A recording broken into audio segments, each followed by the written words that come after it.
నీ జీవితంలో తెలియకుండా ఎవరో ఒకళ్ళు అడుగు పెట్టుండొచ్చు, కానీ వాళ్ళు నీ జీవితంలో నుంచి వాకౌట్ చేశారంటే వాళ్ళు they are not meant for you. నీ కోసం వాళ్ళని దేవుడు పెట్టలేదు అంతే.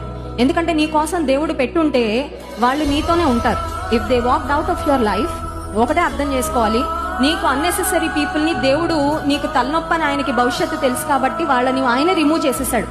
ఆ ప్రాసెస్ కొంచెం పెయిన్ఫుల్ గా ఉంటుంది. ఎందుకంటే డేటింగో లేకపోతే ఫ్రెండ్షిప్ లేకపోతే రిలేషన్షిప్ లోకి వెళ్ళిన తర్వాత ఒక 2 చెక్క ముక్కలు అతికించేసాం అనుకోండి, ఫెవికాల్ వేసి, వాటిని విడదీయాలంటే చాలా కష్టంగా ఉంటుంది. సో ఆ మెమరీస్ లో నుంచి బయటకు రావడానికి it will definitely take a while, సమయం పడుతుంది.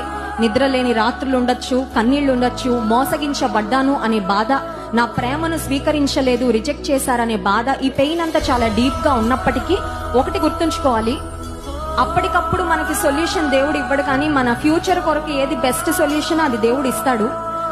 ప్రేమించిన వారు దూరం అయినప్పుడు ఆ వ్యక్తులకి కావాల్సిన సొల్యూషన్ ఏంటంటే వాళ్ళు మళ్ళీ వారి జీవితంలోకి రావాలని కోరుకుంటారు, అప్పుడే ఉపశమనం అని. కానీ వాళ్ళు నీ కోసం మంచిది కాదు అని దేవుడు అనుకున్నప్పుడు, వాళ్ళు నీ కొరకు దేవుడు ఏర్పరిచిన లైఫ్ పార్ట్నర్ కానప్పుడు వాళ్ళని దేవుడు